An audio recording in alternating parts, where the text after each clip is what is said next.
قول لي تعليقك ايه على المصري؟ اول حاجه ماتش الانجليزيان ده النادي المصري اللي بدا الموسم، ولا دي اللعيبه اللي احنا خدنا عليها من اول الموسم. مدرب كويس ما قلناش حاجه، بس انت بتلعب فريق كبير، يعني لازم تحط في حساباتك ان انت بتلاعب فريق كبير.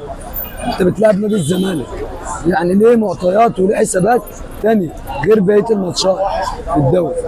ان انت تلعب اللعيبه ما فيش روح، انت فين الفنيات في الملعب؟ اللعيبه ما فيش باص صح، ما فيش تكتيك، ما فيش اي حاجه بتتلعب من اللي انت لعبتها من اول الموسم خالص. ما فيش اي حاجه خالص.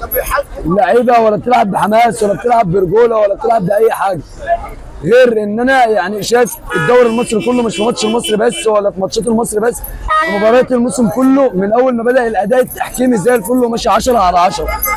الماتش ده الاداء التحكيمي انا اديله 2 من 10، مش موجود خالص خالص. في ظلم واضح وبين قدام الناس كلها، بس مش هقول اكتر من كده.